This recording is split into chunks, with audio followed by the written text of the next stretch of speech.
Selamat pagi kepada Bapak dosen pengampu mata kuliah analisis proses bisnis, Pak Bobi, rekan-rekan mahasiswa D3 Sistem Informasi, serta teman-teman yang menyaksikan video presentasi ini di YouTube. Sebelumnya, izinkan saya untuk perkenalkan anggota kelompok kami. Perkenalkan, nama saya Monica Pranatala Gracia, lalu rekan saya ada Julian Grosso Nurhalan, Safina Eilin Kirana, dan Muhammad Zaki Abdadillah. Nah, pada kesempatan kali ini, kami dari kelompok 1 ingin membagikan hasil riset dan pengembangan sistem yang telah kami kerjakan. Judul proyek kami adalah Business Process Reengineering and System Design, sistem pemesanan digital pada kantin Patris yang terletak di kantin Universitas Pembangunan Nasional Veteran Jakarta. Di video ini, kita akan bedah bersama-sama bagaimana transformasi digital bisa mengubah cara kerja sebuah bisnis kuliner menjadi jauh lebih efektif. Oke, boleh di next. Jadi, objek penelitian kami adalah kantin Patris. Untuk teman-teman yang belum tahu, kantin ini punya menu harian yang sangat variatif dan selalu ramai pembeli. Variasi menunya ada 14 menu. Tapi ada satu hal yang paling menarik dari sisi analisis proses bisnis. Kantin ini dikelola secara tunggal atau single fighter, mulai dari manajemen belanja ke pasar, proses produksi di dapur, melayani pembeli di meja kasir, sampai rekap pembukuan. Semuanya dihandle sendiri oleh Patris.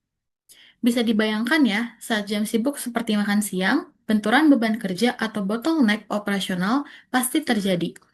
Visi Patris untuk memberikan pelayanan yang cepat seringkali terbentur oleh keterbatasan tenaga dan sistem yang masih serba manual.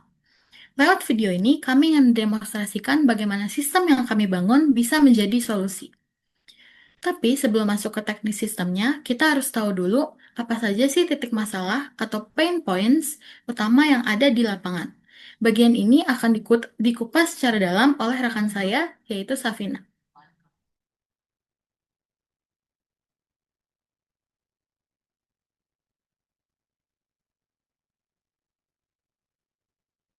Oke, terima kasih, Monica.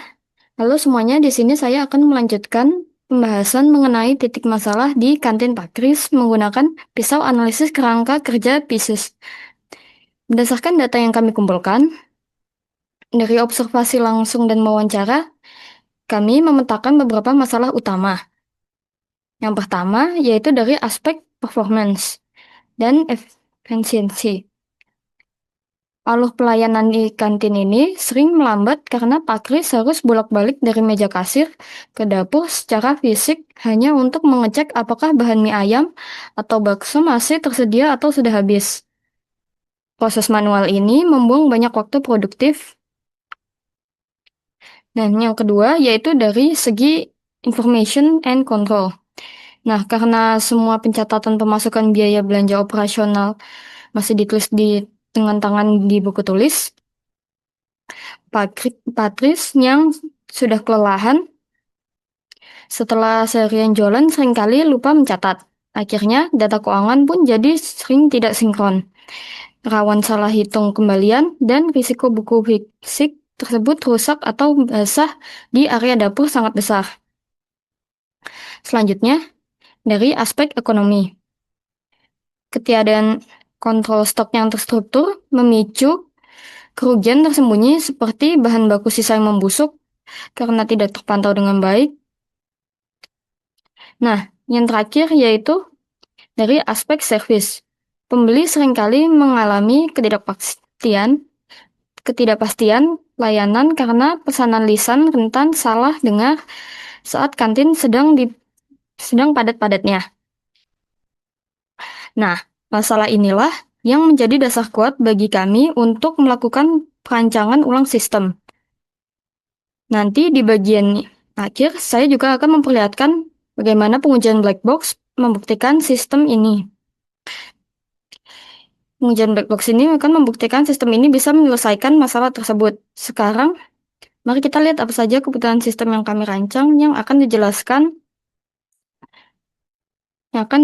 oleh Zaki.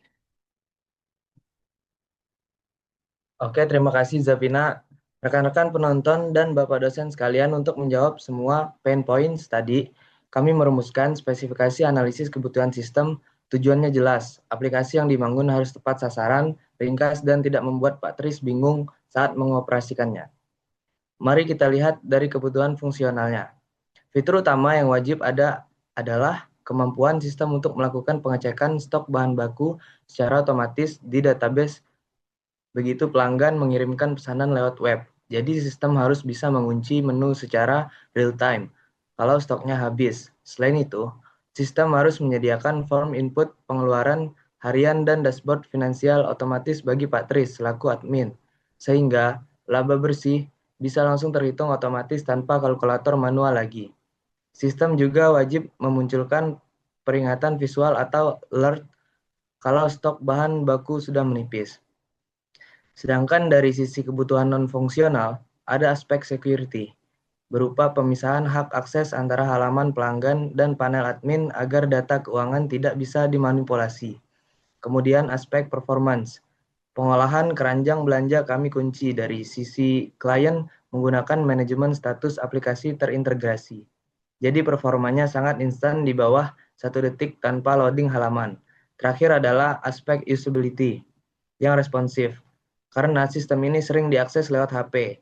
Tata letak navigasinya kami buat mobile first, fleksibel, diakses dari perangkat mobile manapun.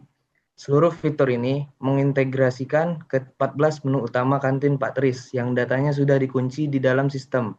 Lalu, bagaimana sistem ini merevolusi alur kerja di lapangan? Jul akan menjelaskan lewat perbandingan flowchart yang sangat menarik. Oke, silakan Jul. Makasih Jaki untuk penjelasannya.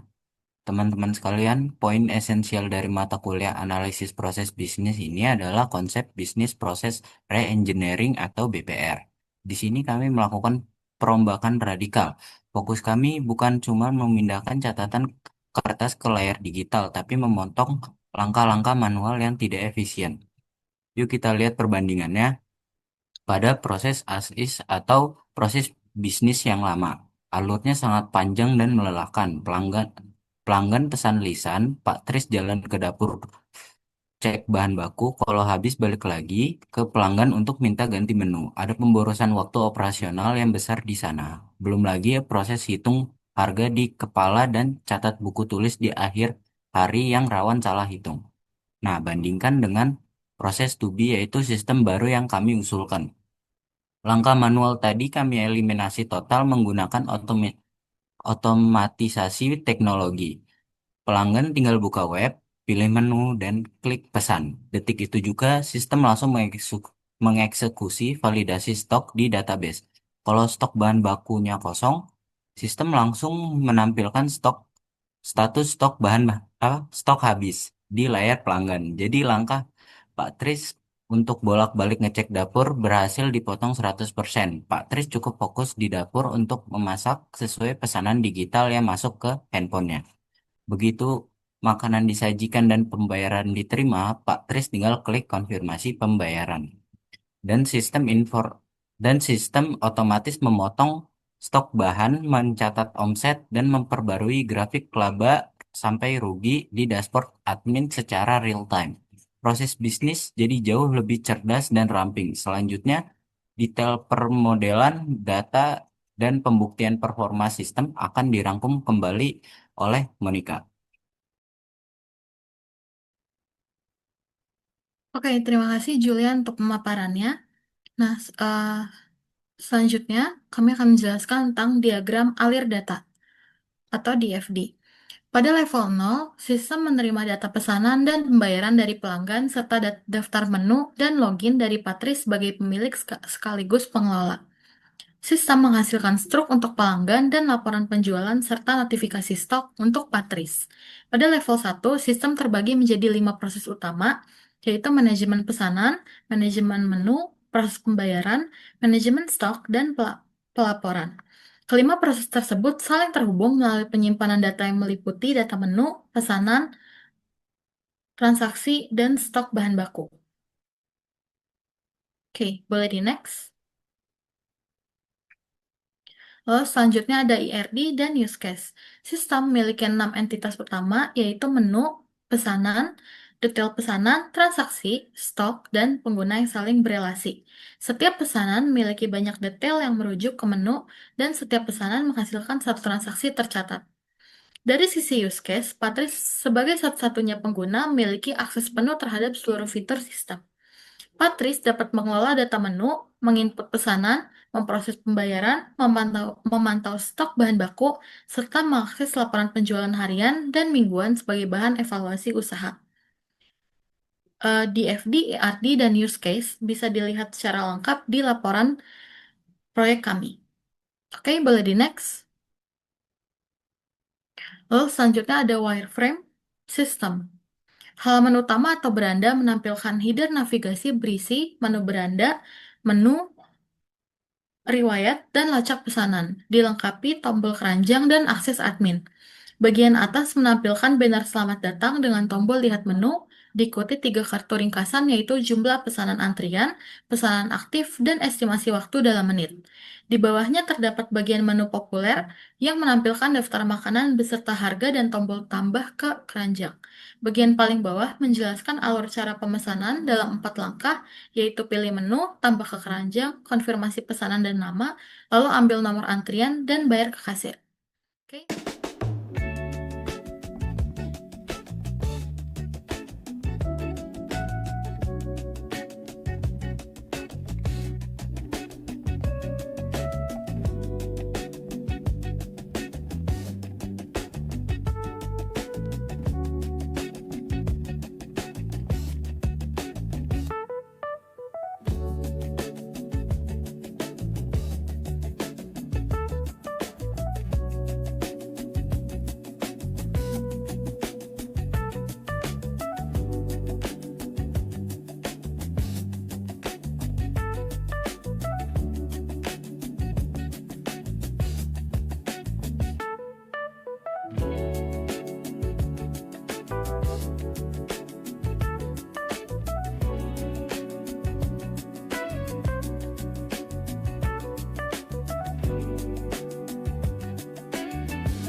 Oke, kembali ke poin pengujian yang sempat disinggung oleh Safina tadi, kami telah melakukan eksekusi atau black box testing terhadap 10 skenario pengujian fungsionalitas.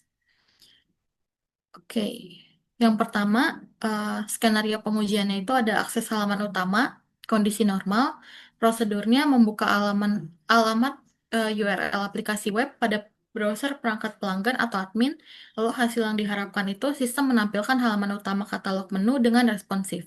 Statusnya sukses. Lalu yang kedua, tambah item ke keranjang. Prosedurnya mengklik tombol plus pada salah satu item katalog menu makanan, hasil yang diharapkan indikator kuantitas keranjang belanja bertambah secara berkala atau plus one. Statusnya sukses. Lalu yang ketiga, skenario pengujiannya itu validasi batas minimum. Prosedurnya mengurangi nilai kuantitas item keranjang saat jumlah item bernilai 0. Hasil yang diharapkan, sistem menolak nilai minus dan otomatis menghapus item dari list keranjang. Statusnya juga sukses.